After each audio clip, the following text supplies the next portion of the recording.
Can we pretend that airplanes in the night sky like shooting stars? I could really use a wish right now. On this day in history, the modern viewer can see our once-in-a-reset, post-life interview with the enigma of history, Amelia Earhart, speaking with our messenger. All right, Amelia, it's been a great opportunity to get to talk to you after your tragic accident. So we want to kind of go back to the beginning of everything. So tell us kind of about your early childhood. Where did you grow up? What was your life like and your family?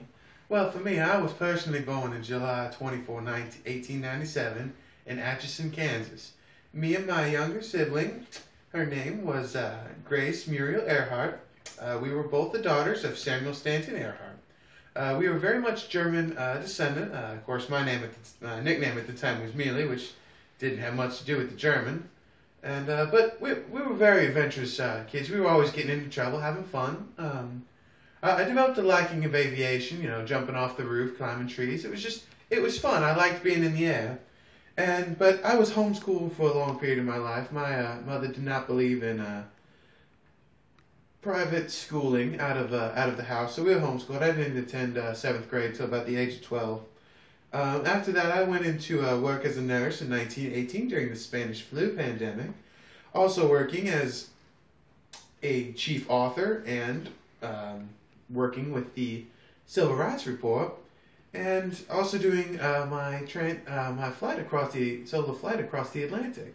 And these are just some of the small accomplishments, and you know, I feel very proud to show women what they can do.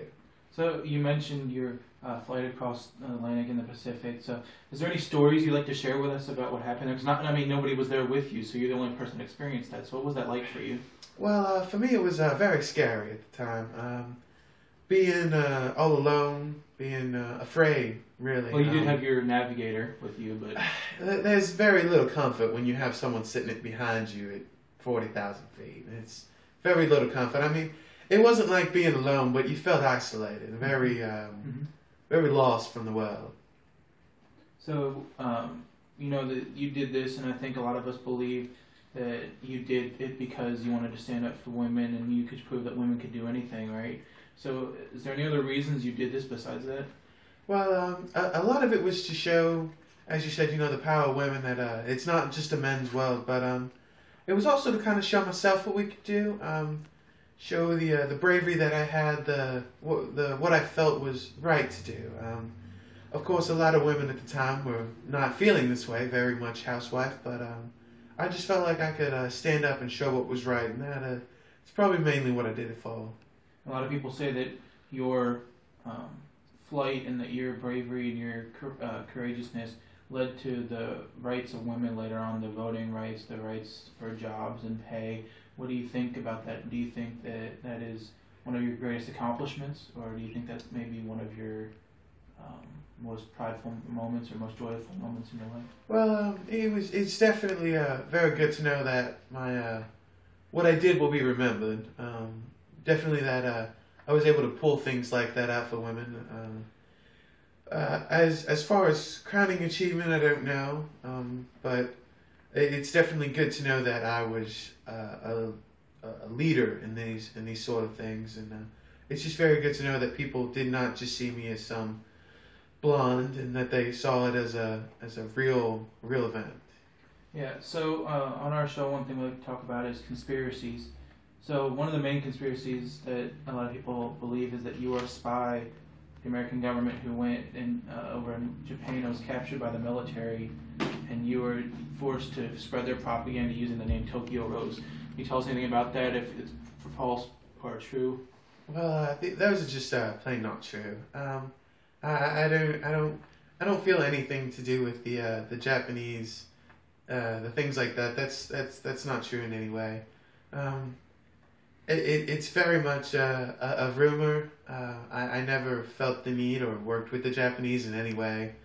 Besides that, I'm not a huge fan of rice, so I don't think I'd have stayed one way or the other. Any other questions, though? Yeah, so a couple of the conspiracies I want to talk about. One of the biggest ones that has the most facts behind it is that you, after you crashed, you were rescued and you were taken to live out the rest of your life in the state of New Jersey under the name Irene Bolam as a bank teller. Well, that's not true either. Of course, several things I'm not allowed to mention on the camera, but it is very well believed. There wasn't a lot of hurt after me, but there is not any real fact behind this evidence. But it's always good to think I could have made it. And one of the biggest ones that I think you'll find funny, but is that a lot of people think that you were captured by aliens. Oh, well, those are clearly not true. What would I have anything to do with aliens for? It's not like they abduct people. It's not like they would abduct a pretty girl like me. Those are clearly not true. You alright? You're sweating a little bit. Are you okay? Well, yes, I'm fine. A little fidgety. Well, that's because I've been on camera for a while, and I'm not used to these camera things. All right, so let's step away from the conspiracies here for a second.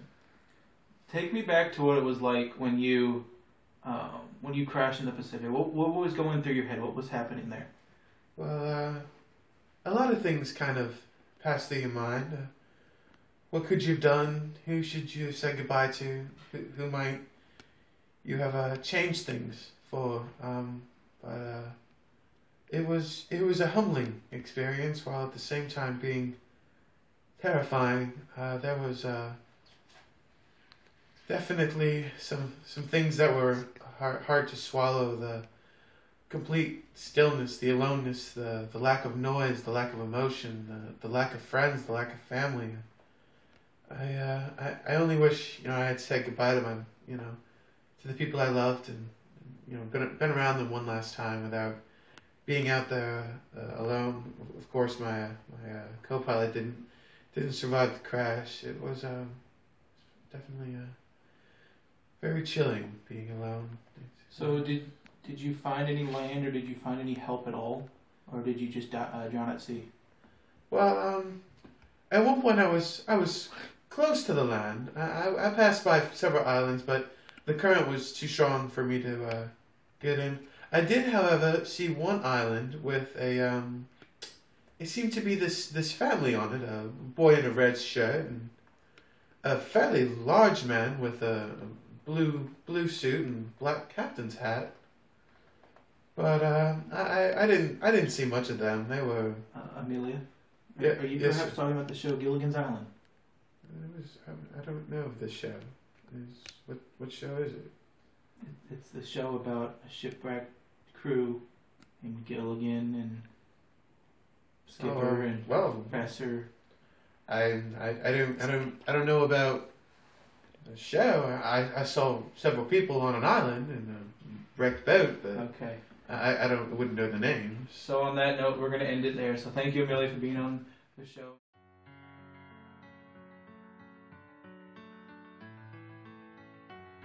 Hello, sir. Pretty good. He doesn't need to. You don't sign for that. You do? It's a school project. It's a school project? Isn't that what you're doing? No. I can add tip on here, right? Yeah. All right. You gotta go.